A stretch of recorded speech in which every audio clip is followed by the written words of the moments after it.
नमस्कार, मैं हूं आशुतोष और आप देख रहे हैं सत्य हिंदी। सत्य हिंदी के विशेष कार्यक्रम श्रवण गर्ग की खरी खरी में आपका स्वागत है। ये हमारा वो कार्यक्रम है जिसमें देश के जाने माने पत्रकार संपादक श्रवण गर्ग जी अपनी तीखी टिप्पणी करते हैं मौजूदा राजनीतिक माहौल पर। और उनकी तीखी टिप्पणियों से ना तो सत्ता पक्ष बचता है, ना ही विपक्ष, और दोनों ही तिलमिला के रह जाते हैं। आज फिर मुखातिब होंगे श्रवण जी से और जानेंगे उनकी राय क्या है। लेकिन उसके पहले एक छोटी सी अपील।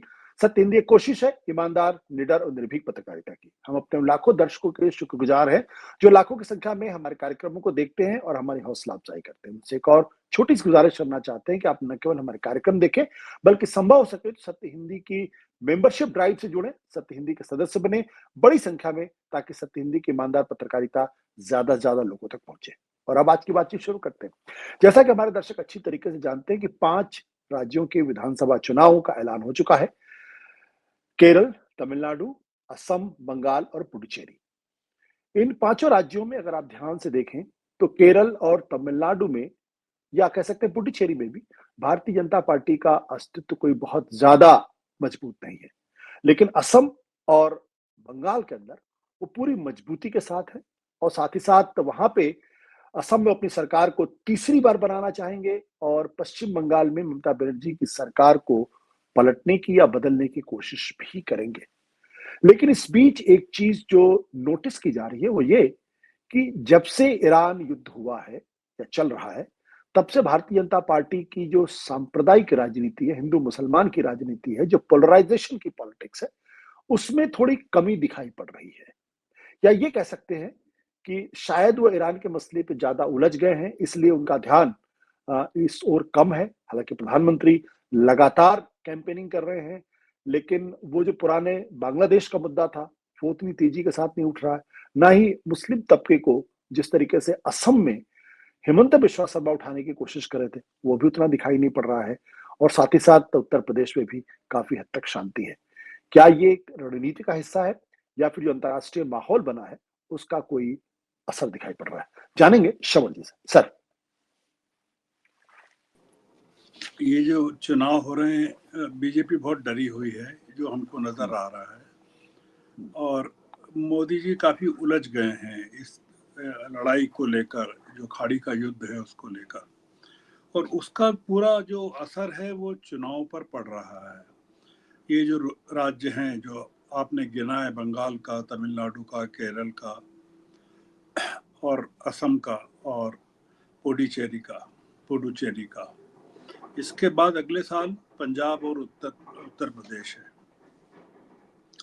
ये बहुत अहम इसलिए है कि जिस तरह की पॉलिटिक्स बीजेपी करती रही है चुनाव को जीतने के लिए, उस पर विराम लगा हुआ है इस समय। मतलब कम्युनल पॉलिटिक्स, डिवाइड करने की पॉलिटिक्स, जातीय आधारित पॉलिटिक्स, ये तमाम चीज़ें अभी कमज़ोर चल रही हैं। मतलब हम इसको ये ढूंढना चाहते हैं कि ये बीजेपी की किसी रणनीति का हिस्सा है या कोई तात्कालिक मजबूरियों के चलते ये शिफ्ट हमको नज़र आ रहा है कि थोड़ा सा एक, जिसको कहना चाहिए कि लो चल रहा है तमाम चीज़ों में। दूसरा ये कि ये जो ओवरऑल नज़र आ रहा है कि बीजेपी इस समय काफ़ी संकट में है, मोदी जी काफ़ी उलझे हुए हैं कई चीज़ों में। तो उसका जो असर है टोटलिटी में इन राज्यों के चुनाव परिणामों पर क्या पड़ने वाला है? क्या बीजेपी, आपने कहा बंगाल में और असम में जोर लगा रही है, आपका ये था, पर जो मुझे लग रहा है या जो नज़र आ रहा है इस समय कि बंगाल में भी दिक्कत आ रही है और असम में भी दिक्कत आ रही है। बंगाल में केवल एक ही उम्मीद बन रही है कि ट्रायंगुलर फाइट अगर होती है, वहाँ कांग्रेस अलग लड़ती है, इंडिया ब्लॉक अलग लड़ता है,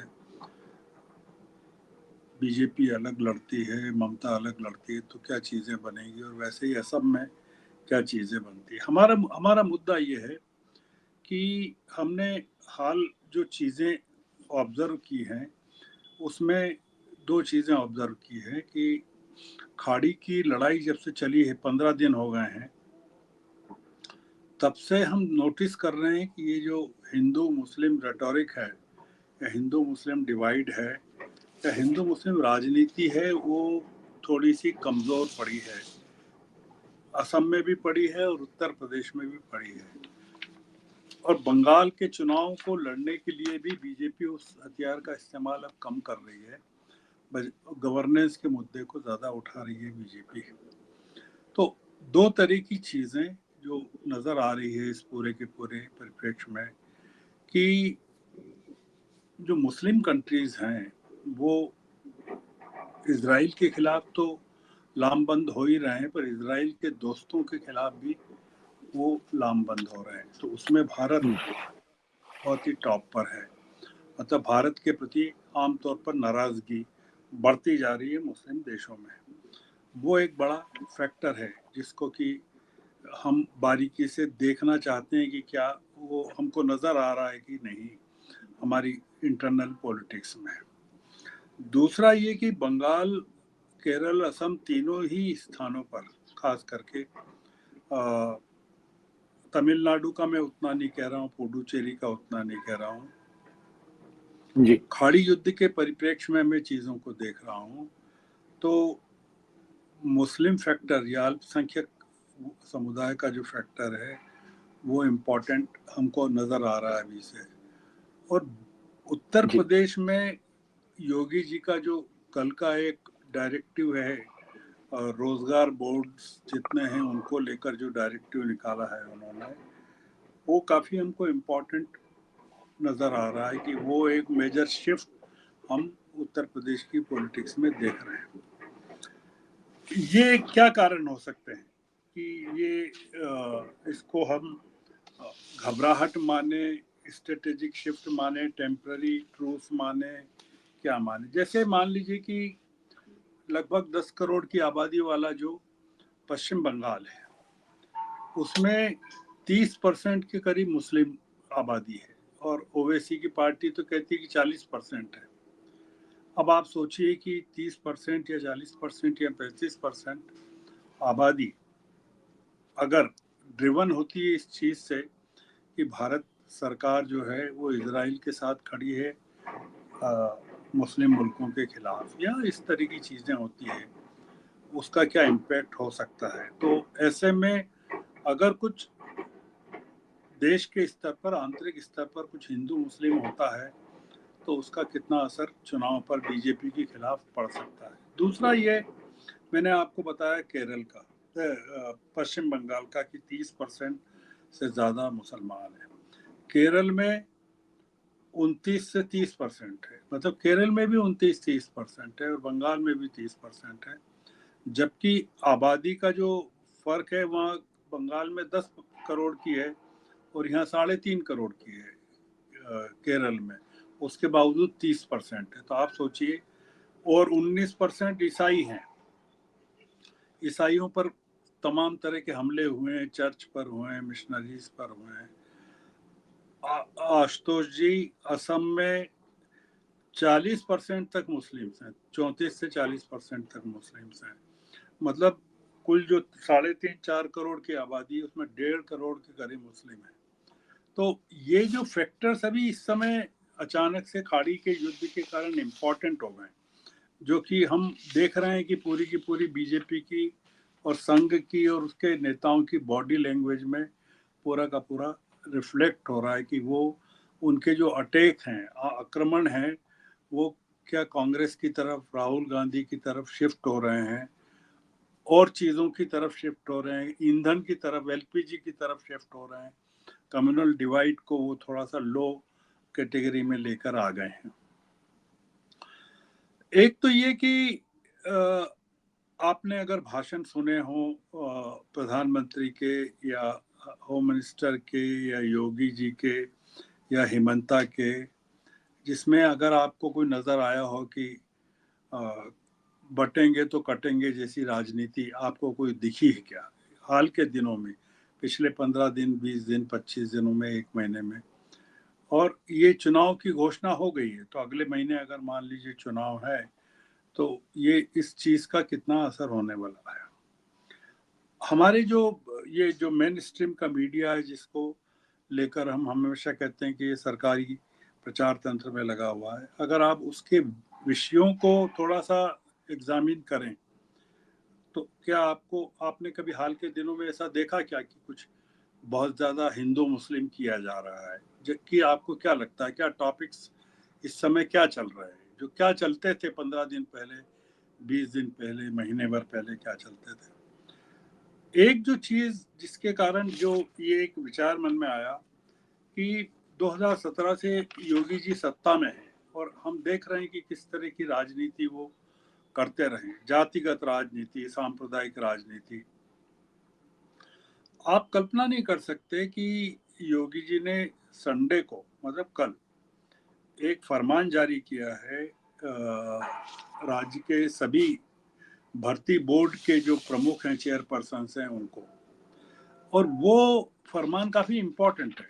वो इम्पोर्टेंट ये है कि परीक्षा पत्रों में और उसकी प्रक्रियाओं में किसी भी जाति, धर्म या समुदाय के खिलाफ अमर्यादित टिप्पणी नहीं की जाए, ये उन्होंने कहा है। और परीक्षा में किसी भी आस्था या जाति को ठेस पहुंचाने वाली सामग्री बर्दाश्त नहीं की जाएगी। अब आप सोचिए कि ये हालांकि एक ट्रिगर है इसमें भी कि अभी जो दरोगा भर्ती परीक्षा हुई थी उसमें कुछ एक सवाल अवसरवाद को लेकर या अवसरवादिता को लेकर ऐसा पूछा गया था, जिसको लेकर वहाँ की ब्राह्मण लॉबी नाराज हो गई थी। बट एक स्वीपिंग जिसको आदेश, अगर जाति सूचक, तो उसको इस तरह से जोड़कर देख रहे हैं कि ये जो उत्तर प्रदेश की पूरी राजनीति आने वाले दिनों में अखिलेश की जो पीडी ए की है, पिछड़ा और दलित और अल्पसंख्यक को लेकर है, और उत्तर प्रदेश में जिस तरह की राजनीति योगी जी के राज में चलती रही है, उसकी काट को कैसे पैदा किया जाए, कैसे उससे निपटा जाए। एक जो चीज आखिर में मैं इसमें जोड़ना चाहता हूँ, वो इम्पोर्टेंट ये है कि उत्तर प्रदेश को बीजेपी में भी ये मान के चल रहे हैं कि तमिलनाडु में जैसा आपने कहा, या पुडुचेरी में आपने कहा, केरल में आपने कहा मुश्किल है, बंगाल में मैं कह रहा हूँ कि मुश्किल है, असम में भी मैं कह रहा हूँ कि मुश्किल है। पर बीजेपी के लिए जो सबसे चैलेंजिंग स्टेट बनने वाला है वो उत्तर प्रदेश बनने वाला है। तो उत्तर प्रदेश जो है बहुत सारी चीज़ों को तय करने वाला है, और उसमें ये जो योगी का नया डायरेक्टिव है, इसको जो सेंट्रल लीडरशिप है बीजेपी की, उसको चैलेंज के तौर पर भी देखा जा रहा है कि वो एक अपनी नई जो राजनीति है योगी जी चला रहे हैं, कि जो उन्होंने नया फरमान जारी किया वो मेजर शिफ्ट के तौर पर देख रहे हैं। इसमें आप ऐड कर सकते हैं कि राहुल गांधी की जो भी हाल की विजिट है लखनऊ की, जो कांशीराम जयंती के अवसर, जिस तरह का क्राउड उन्होंने पुल किया और जिस तरह की बातें उन्होंने कही वहाँ चीज़ों को लेकर, सरकार को लेकर और तमाम चीज़ों को लेकर, वो भी उत्तर आप एक बात मानकर चलिए कि चुनाव हो रहे हैं केरल में, बंगाल में, तमिलनाडु में, पुडुचेरी में, असम में, पर सरकार, केंद्र सरकार और योगी जो चिंतित हैं अभी से, वो यूपी को लेकर हैं। क्योंकि यूपी, मतलब अगर आप आबादी के हिसाब से भी मिला लें तो सारे राज्य एक तरफ और यूपी एक तरफ, इस तरह का गणित है। तो वो जो सबसे बड़ा फैक्टर इस समय काम हो रहा है कि जैसे इलाहाबाद हाई कोर्ट ने भी निर्देशित किया है कि आप पुलिस रिकॉर्ड से और सार्वजनिक स्थानों से जो जाति सूचक संदर्भ हैं उनको हटाएं, इस तरह का निर्देश दिया।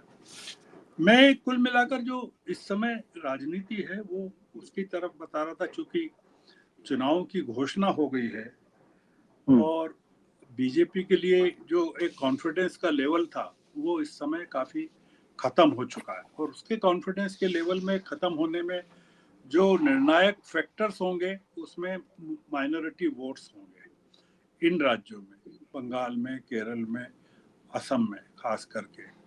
तो वो कैसे खाड़ी के युद्ध के कारण प्रभावित होने वाले हैं, और जो पॉलिटिक्स ऑफ कास्ट है जो अभी तक बीजेपी करती रही है यूपी में, उसको तोड़ने के लिए बीजेपी जो कर रही है या योगी अब कर रहे हैं इंडिपेंडेंटली, उसके क्या मायने हो सकते हैं। हमने बात शुरू की थी कि ये स्ट्रेटेजिक है, आपने भी कहा था, तात्कालिक है, किसी मजबूरी के तहत है कि हम इसको एक बीजेपी की पॉलिसी में एक मेजर शिफ्ट के तौर पर देखें। इसका पता हमको इन चुनाव के जो नतीजे आएंगे उसके बाद बीजेपी की पॉलिटिक्स में नजर आना चाहिए, क्योंकि वही नतीजे जो हैं वो यूपी की पॉलिटिक्स को और पंजाब की पॉलिटिक्स को डिसाइड करेंगे। पंजाब में हालांकि बीजेपी नहीं है, वहाँ मेजर जो फाइटर है वो कांग्रेस और आम आदमी पार्टी है। तो हम कंक्लूड ये कर रहे हैं कि इस समय एक अलग मोड में हमारी इंटरनल पॉलिटिक्स चली गई है और हम बीजेपी को एक बड़े लो कॉन्फिडेंस लेवल पर देख रहे हैं, बहुत ही कमजोर देख रहे हैं, हर तरफ से कमजोर देख रहे हैं। और हम ये देख रहे हैं कि उनके जो आक्रमण के एरियाज हैं चुनावी सभाओं में भी और तरह से भी, वो मेजर तरीके से शिफ्ट हुए हैं इन दिनों। अब वो खाड़ी युद्ध के खत्म होने का इंतजार कर रहे हैं कि इसको एक चुनाव तक ले जाना चाहते हैं, वो देखने की बात होगी। तो हम अपनी बातचीत को इसी नोट पर खत्म कर सकते हैं। जी, thank you sir, thank you sir, thank you sir.